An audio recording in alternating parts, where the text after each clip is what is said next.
সূর্য কন্যা রাশিতে প্রবেশ করলে পিতৃপক্ষের শুরু হয়। শাস্ত্রে বলা হচ্ছে এ সময় পূর্বপুরুষরা পিতৃলোক ছেড়ে তাদের উত্তরপুরুষদের বাড়িতে অবস্থান করেন। পরে সূর্য বৃশ্চিক রাশিতে ঢুকে পড়লে তারা পুনরায় পিতৃলোকে ফিরে যান। পিতৃগণের অবস্থানের পক্ষকালেই তাদের উদ্দেশ্যে তর্পণ করতে হয়। মহালয়া পক্ষের প্রতিপদ, দ্বিতীয়া, তৃতীয়া, এভাবে এগোতে এগোতে অমাবস্যা, এভাবে 15টি তিথি আছে। শাস্ত্রে বলা হচ্ছে যে ব্যক্তি তর্পণে ইচ্ছুক হন তাকে তার পিতার মৃত্যু তিথিতে জলদান করতে হয়। তবে অমাবস্যার দিন তিথি না থাকলেও শ্রাদ্ধ তর্পণ করা চলে। গয়াতে গিয়ে অনেকেই পেত কার্যগুলো করেন। গয়ায় পিতৃপক্ষ জুড়ে মেলা বসে। পিতৃপক্ষে পুত্র কর্তৃক শ্রাদ্ধানুষ্ঠান অবশ্য করণীয় একটি কাজ। এই কাজ করলেই মৃতের আত্মা স্বর্গে প্রবেশাধিকারের সুযোগ পান। বিদেহী দশাতেও বর্তমান কামনা বাসনাগুলো মিটতে থাকে একটু একটু করে সন্তানের হাতের জল পেয়ে।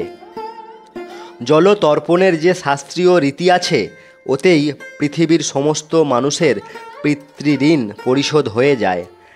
ঋক, যজু ও অথর্ববেদীয় তর্পণ, তান্ত্রিক তর্পণ এসবের উদ্ভব হয়েছে পিতৃঋণ পরিশোধের কারণে। তর্পণ শুধুমাত্র একটি ধর্মীয় আচার নয়, মানব সভ্যতাকে সক্রিয় ও সচল রাখার অঙ্গীকার করাও তর্পণ। অতীত আছে বলে বর্তমান, পূর্বপুরুষদের উত্তরাধিকার বইছে মানুষের রক্তে।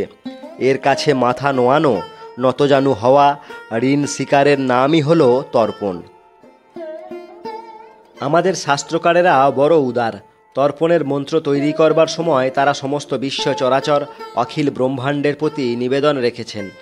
তর্পণকারী জলে দাঁড়িয়ে বলছেন, ব্রহ্মা যেন তৃপ্ত হন, বিষ্ণু যেন তৃপ্ত হন, রুদ্র যেন তৃপ্ত হন, প্রজাপতি, দেবতারা, যক্ষ, নাগ, গন্ধর্ব, অপ্সরা, সুর এবং অসুর, যারা নিষ্ঠুর ও অত্যাচারী মানুষ, যারা পাপিষ্ঠ এবং যারা পুণ্যবান ও ধার্মিক, আকাশের জীবকুল, পক্ষীকুল, সর্পসমূহ, সমস্ত উদ্ভিদ তরুলতা যারা খেতে পায়নি এবং যে সমস্ত জীব জলের অভ্যন্তরে থাকে তারা সবাই যেন আমার এই নিবেদনে তৃপ্তি লাভ করেন।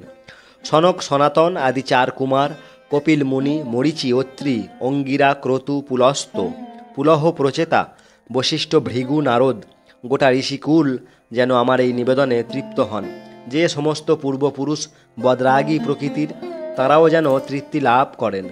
যে সমস্ত পূর্বপুরুষ শান্ত ও সৌম্য প্রকৃতির তারাও যেন তৃপ্তি লাভ করেন। ধর্মরাজ, চিত্রগুপ্ত এবং অনন্ত প্রবাহমান সময়ের প্রতীক এই কালও যেন তৃপ্ত হন। শান্তনু পুত্র পিতামহ ভীষ্ম অপুত্রক ছিলেন বলে তাঁর জন্য আমি এই নিবেদন করছি, তিনি যেন তৃপ্তি লাভ করেন।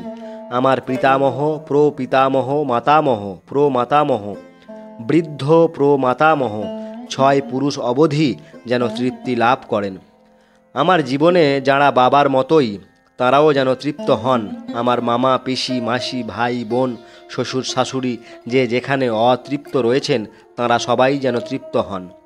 ব্রহ্মলোক থেকে শুরু করে 7 লোকে যেখানে যে মানুষেরা অতৃপ্ত অবস্থায় আছেন সবাই যেন তৃপ্ত হন। সমস্ত দেবর্ষি, মানুষ এবং সপ্তদ্বীপের আদিবাসীরা যেন তৃপ্ত হন। এই 3 ভুবনের ঘাস থেকে পোকামাকড় পর্যন্ত প্রতিটি প্রাণী যেন তৃপ্তি লাভ করে। যে সমস্ত মানুষের ছেলে মেয়ে নেই বলে তর্পণ করার কেউ নেই তাঁরাও যেন আমার এই নিবেদনে তৃপ্ত হয়ে পরমগতি লাভ করেন। যে সমস্ত মানুষের গোত্র পরিচয় হারিয়ে গেছে তাঁরাও যেন আমার দ্বারা তৃপ্ত হয়ে পরমগতি লাভ করেন। শুধু প্রয়াত পূর্বপুরুষেরা নয়, মৃতকে উপলক্ষ করে সমস্ত ব্রহ্মাণ্ডের হয়ে প্রার্থনা জানানো হচ্ছে। শুধুমাত্র নিজের ধর্ম, নিজের দেশ, নিজের কাল ও প্রজাতির উদ্দেশ্যে নয়, সমস্ত জীবের তৃপ্তি কামনা করা হচ্ছে তর্পণের মন্ত্রে। শুধু ধার্মিক পুণ্যবান নন, অধার্মিক ও পাপিষ্ঠদের উদ্দেশ্যেও প্রার্থনা জানানো হচ্ছে। বিশ্ব কল্যাণের এহেন মন্ত্রকে যদি আমরা ধর্মীয় আচার কিংবা কুসংস্কার বলে দেগে দিই এখন, তাহলে মস্ত বড় ভুল হয়ে যাবে।